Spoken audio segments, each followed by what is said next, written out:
So didn't you love that conversation? Are you feeling inspired and empowered from that last conversation? I know that I am. And it is my supreme joy to keep the inspiration flowing. And I'm so happy to share with you my next guest. And her name is Wendi McKenna, the Wendys. And Wendi empowers parents to develop deep connections and build solid foundations from the start. Through the 5 pillars of intentional parenting, empowering parents, raising leaders, parents create a consistent and thriving environment, showing up as their best self for the people they love the most. Moms and dads who want to create a deeply connected family hire Wendi to help them lead with love, land their love, and empower their children. My heart, my heart, my heart. Wendi is a mom of 3, wife for 21 years, pediatric doctor of physical therapy, and transformation leadership trainer. She approaches life and coaching with unconditional love, curiosity, vulnerability, and deep connection. She is excited to share with you and welcome you into her extended family. So put your hands together and help me welcome Wendi McKenna to the stage. Wow. And the crowd goes wild. Hi, crowd. Hi, Wendi. How are you? I'm wonderful. Thank you. How are you? I'm doing great. I'm so elevated and inspired and honored to be in the company of other women like yourself that are so devoted and dedicated to the path of awakening.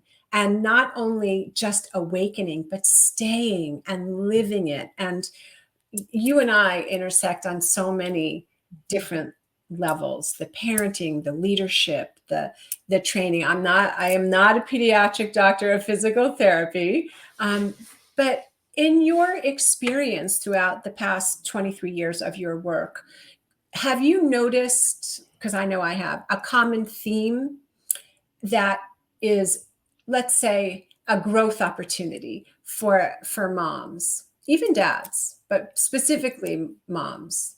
Yeah, nothing's impossible. Nothing's impossible.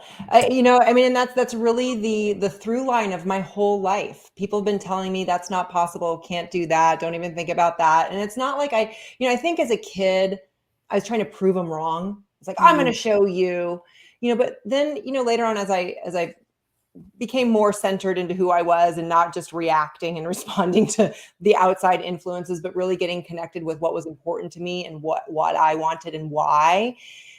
It was very clear to me that as long as I knew exactly what I wanted and was willing to do whatever it took, I could get there. And that occurred through high school, that occurred through college for me, and then into grad school, and then into my career.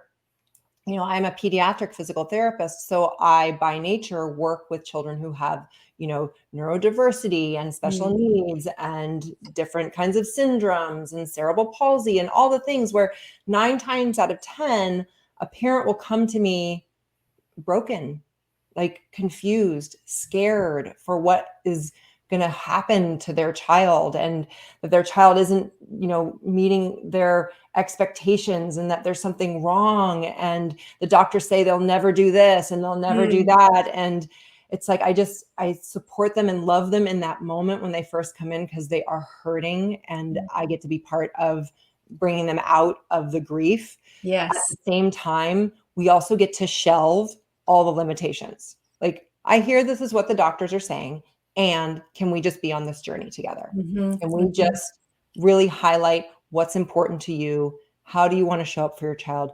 What do you want your child to be able to really see and do in the world? And let's be partners in this. And, again, 9 times out of 10, we get to my child will never, we get there.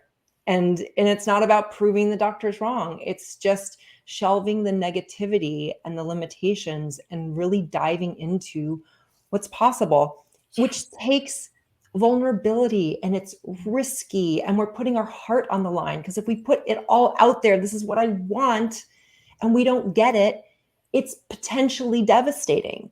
And so many of us have have experienced that in our life, and it hurts so much. And even though there's a part of us that says, better to have loved and lost than never to have loved at all, but then there's a bigger part of us too that's like, yeah, but it hurt a lot. That really hurt a lot. Don't want to do that again. And Protection, so protection. we slowly close up. We don't even realize we're doing it, but we slowly close up our heart, which puts it to sleep. And so if we're not risking and we're not being vulnerable to our vision in our life, we're slowly dying. And so we got to be out on the skinny branches and Yeah. really declare what it is that we want and go for it. And so what if you miss your mark? If you miss your mark, you had the journey along the way. But more often than not, you're going to make the mark, which is what's so exciting. And that's the through line for really everything that I've done up until now is I make the impossible possible. I love Not just for me, for everyone. Like it's not just about me. Like it starts with me, but it's for you. Yes. Well, I really appreciate everything you said, because I really agree about living in the possibility rather than living in the knots. And so much of our society and the way people are just enculturated is to be in the knots rather than in the possibility. One thing, though, that you said that I do have an inquiry about is you said something about knowing what you want. And one of the things that I've experienced in my own life, and then with a lot of the women that I've coached, is getting crystal clear about what you want and giving yourself permission to want what you want. I mean, and that's the thing. Like when I ask people, what do you want? They might give me a bar of vagueness of what I want, but then they go right into the technicolor essay, 10 pages long of all the things that they don't want. And I'm like, got it. What if you spent as much time dreaming and getting in detail about what you want versus what you don't want? Because what we put our energy on grows. Yes. And like you said, we're all indoctrinated into this. We're all conditioned into this because we were shut down over and over and over again as a child by our mom, by our dad, by our teachers, by our coaches, by the way the school system is, by this way, some religious institutions are, by the way our culture works. I mean, it's like, no, this is the way it is. Right. Fit in. And when this is the way it is, fit in, what it does is it silences our voice. It silences our heart song. And so even as an adult, when we get past the vague bar, and we dive in, sometimes the first thing you say that you want isn't really what you want. It's what you've been conditioned to want. And so you think you want it, but then we got to go a different layer deeper, and then a layer deeper, and then a layer deeper. And what is it that really truly brings you joy? Right. And do you believe you are worthy of being joyful? Exactly. And when you go underneath it, the other piece there too is why. I'm not saying that why, disempowered why, but that inquiry of, oh, well, I want to be this, I want to do that, so why? What will that bring you? When you get there, what will you feel like? What is it you're wanting to experience? Exactly.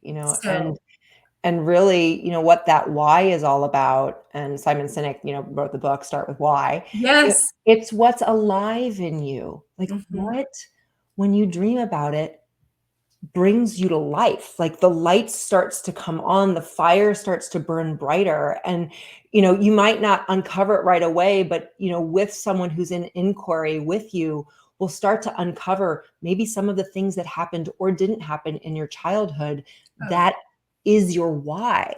My husband is also a physical therapist, and, he's been doing physical therapy for 23 years, but it's not necessarily fulfilling. He's very good. He's a master at it, but it's not fully fulfilling. And so we've been on this path together over the last 5 years to really uncover what it is that he wants, why it's important to him, and what steps he gets to take.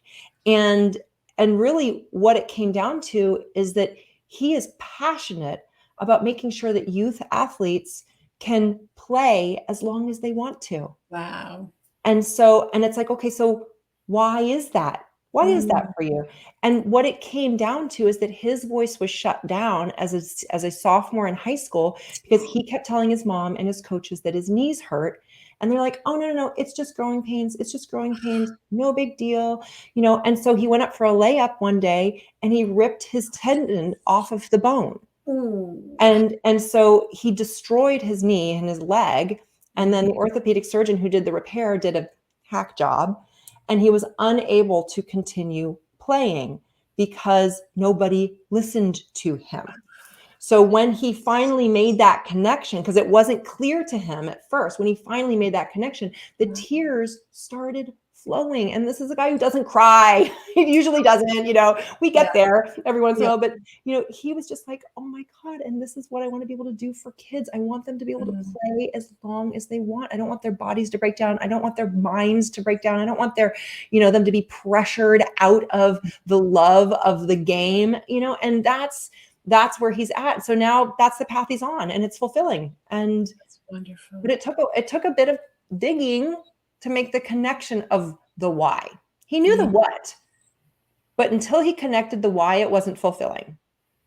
That's so beautiful. And thankfully, he has you as his wife and partner to help him with the leadership skills because it's really important. And so many people live lives, you know, that line, living a life of quiet desperation. They think mistakenly that they can't have what they want, that it's selfish or it's impossible or it's a fantasy. And so they accept what is right in front of them and then they live a life and then that whole idea life is hard and then you die becomes their mantra, but it's not true. That No.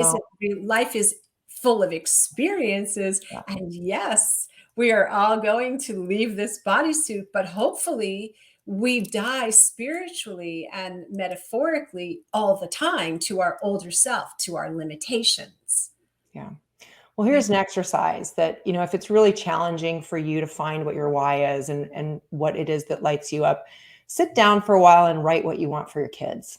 What do I Yes. want for my kids? Like, how do I want them to experience school? How do I want them to experience friends? How do I want them to experience relationship? What kind of person do I want them to marry? What kind of life do I want them to lead? And get in, like, really think about your children, getting connected to each one of them, and then go back and read it.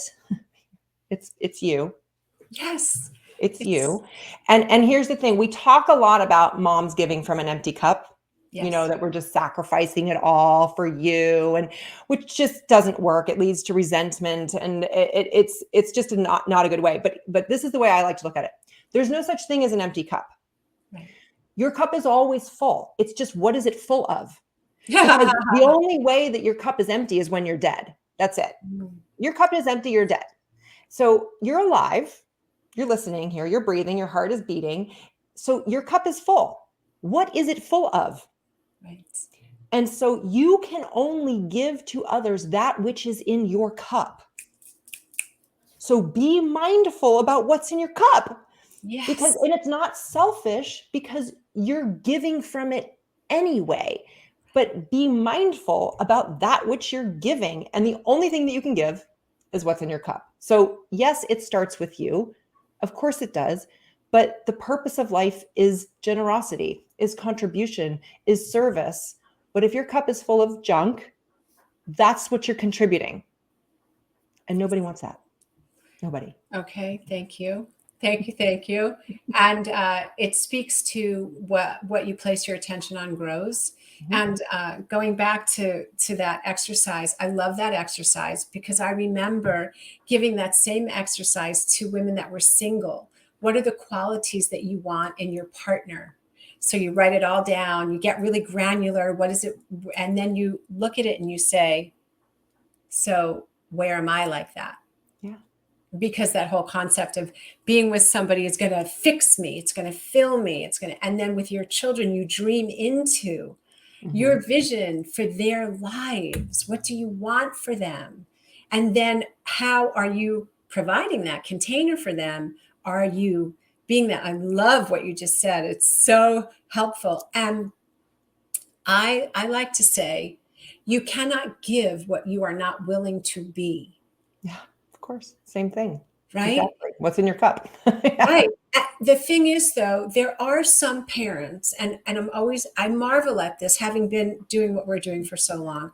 There are parents who somehow are able, and not a lot, but there are some, are able to give to their kids what they never received. Somehow, some way. They also give the other stuff too, right? Mhm. All of the false beliefs and the, that. But they're so it being a parent, for anybody that's with us that has been through this, I would love to know. You can send us comments, but it's such a fascinating journey to reparent yourself, right? It's That's the only reason why we have kids. We think it's to raise them. It's to allow them to raise us. Yes, yes, yes, yeah. It's so it takes a village to raise a child. It takes a child to raise a village and a mom, right? It's that opportunity. I really, for me, I always wanted to be a mom. I don't know about you, but from the I did. time I was little, I was always around kids, and I was babysitting from the time I was 12, like always with the little ones. And I knew I had to heal. I was like, I have some really crazy shiitake going on. I have got to like heal, and the thing is, it's not one and done, No, right? I never. mean, It's the journey. it is, and it's like that transformational path is like, sometimes people, you go to a weekend seminar, you do that, you're like, oh yeah, I'm done. It's like, oh no, no, no, No, no, that's no, just no, the no, no, no. entryway. Entry. Like I It's love, living it. It's living yes, it. And I, and so awareness is a big piece because a lot of people just aren't even aware that this is how they're showing up. They're just not. And so the awareness piece is huge. And it's just the first step. It's a yeah, huge first step. And congratulate yourself and celebrate that you're finally aware. But then what? Like, what's next? How do I step into shifting it or repeating it? Because sometimes the things we become aware of are the things we get to celebrate that we haven't even noticed our gifts. Most of us won't even accept a compliment, for goodness sakes. Like, what is that about? It's like, accept the gifts that people see in you and be willing to like own that. But I mean, one of the reasons we can't accept compliments is because we don't think we're worthy of them. We don't actually think that it's possible that people could see that in us. And it's like, if it's one thing not to allow yourself to see it, but when you don't allow other people to acknowledge you for it, you're really not only shutting yourself down, but you're shutting them down. so beautiful. I am really inspired by the work that you do. I love the 5 pillars of intentional parenting, empowering parents, raising leaders. I'm also really inspired by the fact that you chose, right, to work with the population of children that you are working with. What compelled you to do that? I love that. So I was a collegiate athlete and I had what was considered a career-ending injury. 4 Mm, orthopedic surgeons told me I would not be able to continue, and I said, "No, I get to go." The 4th one said, "You can try physical therapy, but I doubt it's gonna help." And so I walked in to the physical therapist, and he looked at me and said, "What do you want?" Literally. He said, "What do you want?" And I said, "I want to be on the medal docks at the end of my senior year." I was crystal clear about what I wanted. I'm like, I want to finish my rowing season. I've got 1 more year. I want to be on the medal docks, which is, Eastern Sprints is like our NC2A championships. okay. And he's like, "All right, I'm going to get you there." And I looked at him like, "You don't even know what's wrong with me." I don't, he's like, "I don't care what's wrong with you. You know what you want to get and you're willing to do the work. I'll get you there." I'm like, "Oh Wow. my God, I love you. Who are you? I've never met anyone like you in my life." So long story short, he kicked my patootie for a year. And, I cried at moments. We yelped at moments. I was the therapy center was it was in a senior center, so that most of the people in there were seniors. And here I was, this like 20-year-old jock. And like, so I was getting all the whoops from everyone else in there too. I mean, they just loved the energy that we were creating. And long story short, after a year of working with him, we got the bronze medal. I mean, we made it, we did it. So, and we were seated 11th. We weren't even supposed to be in the grand finale and in the grand finals. And then not only did we get in the grand finals, but we got 3rd. So, yeah, it was, and so there we go back to the intentional, just this is what I want. This is why I want it. This is why it's important to me. And I'm willing to do whatever it takes to make the impossible possible. So I knew I was going to be a physical therapist from that point forward, because I was like, I get to do this for other people. Mm. And so right before I entered PT school, I happened upon a job with a family who had a son with cerebral palsy. I didn't even know what CP was. And I walked in the house and he was in a wheelchair. His speech to me was unintelligible. I had zero idea of what he could or couldn't do motor wise, nor what his mom said he was brilliant, but I couldn't communicate with him. So I didn't know how to get that out of him. So for the first 3 days, I'm just kind of bumbling and stumbling and figuring my way around the house and him. On the third day, his physical therapist shows up. She puts, at that point, it was a boom box. I'm dating myself here. The boom box, and turned on the music with it was probably a cassette tape, maybe a CD player, maybe. But she turns on the music, gets him out of the chair and starts dancing. And my jaw dropped. And I was like, what? He can do that? I didn't know he could do that. That's amazing. Like, how do I do that with him? And so then she spent the rest of the time showing me how to do it. And I'm like, oh, I'm going into pediatrics. I had no idea that there was such thing as pediatric physical therapy. And so that's how I was introduced to pediatrics. So I started physical therapy school knowing that I was going into peds. Most people don't even know that peds PT exists until their second year or third year of PT school. So That's beautiful. Yeah, Oh that's my how I gosh. started. Yeah. It's beautiful. It really speaks to who you are, and it speaks to your listening to your soul. Like it sounds like you were really in touch with your inner wisdom, and you probably didn't call it that, or your inner voice. It was probably just, that's what I want, kind of. Yeah, I went against the grain everywhere. I just, even like, and I don't know what, I mean, the message I got from my mom is find what you love and do it with reckless abandon. I don't know if those were her exact words, but that was the message that I received. And so like when I went to college, I'm like, I know I want to go to this school. So I would go to my school counselor and I'm like, this is where I'm applying. She's like, great, where else? I'm like, nowhere. She's like, no, honey. You get to apply to multiple schools. I'm like, nope, this is where I'm going. Maybe I'll do one safety school. She's like, don't you want to do anything? I was from California. Don't you want to do anything in state? No. I was like, she was pulling her hair out with me. So long story short, I applied to that school. I got in, I went, so, Yes. there's that. And then when, junior and senior year comes around and everyone's going through corporate recruiting, I'm like, that's not for me. I'm not going to do it. They're like, what? Like, you have to do corporate recruiting. I'm like, no, I think I'm going to go to PT school. And then my teachers are like, but you're smart enough to be a doctor. I'm like, yes. And I'm also smart enough not to be a doctor. Thank you very much. And they're like, oh, good point. I'm like, I want to be a mom. I want to be wife. And I want to have an amazing career that if I choose to take a few years off, it'll be really easy for me to go back into it.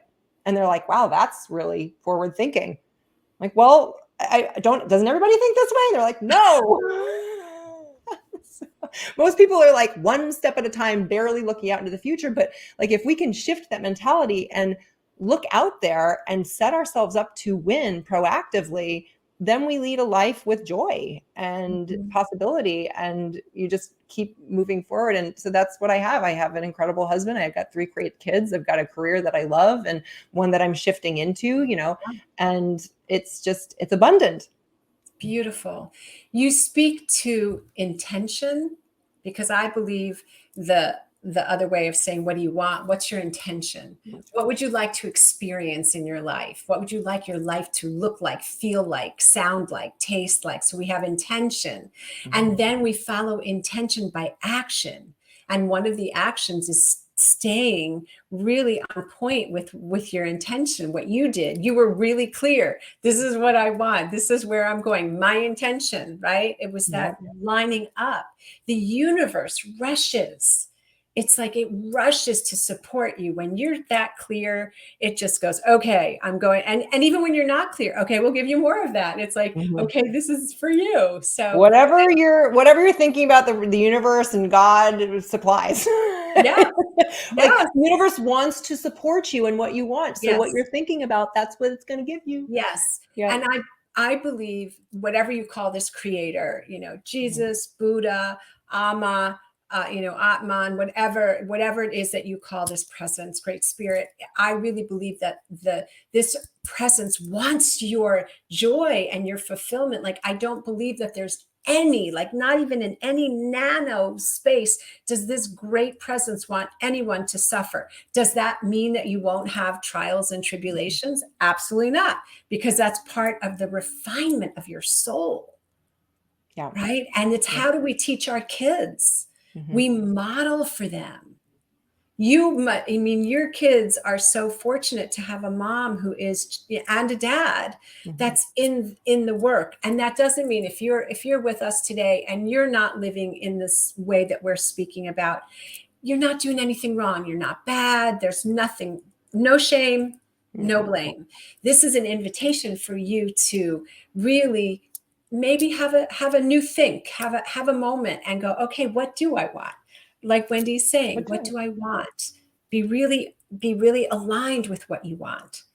Yeah. And then live into it, because that's, one of my pillars is being present, because, the present moment is now. I mean, it's instantaneous. So really what creates the present moment is either recreating the past or bringing the future in. So most of us recreate the past over and over and over again, sometimes on purpose, sometimes unconsciously. Sometimes we think we're running away from the past, but we're really recreating it with a different flavor, but that present moment, it can only be created by our thoughts that are coming from the past or the future. So let's jump to the future. Let's jump to the vision. Let's jump to what we want and bring that into the present moment versus reliving and rehashing. And if you find yourself reliving and rehashing, and it's like, oh my gosh, I'm on my second marriage, it's the same guy. It's like, or like, oh my gosh, I said that I was never going to sound like my mother and that the words just came out of my mouth. And, so just notice that. And again, no shame, blame, guilt, but it's like, oh, there is a possibility to up level so that's really not what occurs. And the first step is to be very grounded with what you want and like in detail what it is and why it's important to you. Because the reason why knowing your why is so important, because it's not only why do I want it, but it's the cost of not having it. Yes. So if people live just with, some people, it only takes vision to go. Most people, it takes vision and being aware of and connected to the cost of not having it. And those two things, like, it's like a pull and a propel from the front and from the back. And that gets you moving. Most people are running from the past without a vision for the future. Yeah. And what ends up happening is now your boat is going in circles, haywire. It doesn't have a true north to it. So you might be running from the past, but you're really just circling yourself back around again. It takes a lot of times both things. Yes. Thank you. Thank you for all the wisdom that you've shared. When I hear you talk about that, what it reminds me of is, one of the most courageous statements a person can make is, I need help. Can you help me? And leaning into people like, yourself and me that do this work, that can say, okay, here, we got you. I mean, to have somebody with your wisdom and knowledge and experience to lean in. So as we bring this particular time of dialogue to a close, do you have a free gift for people? Can you let them know how they can reach you? I do, but I want to add one more thing. Please. When we think about life, what is life really? It's an opportunity to create relationships with people. Yes. And that's it. That's what life is. Our humanness allows us to be in relationship, to be in partnership, to be interdependent, not codependent, inter.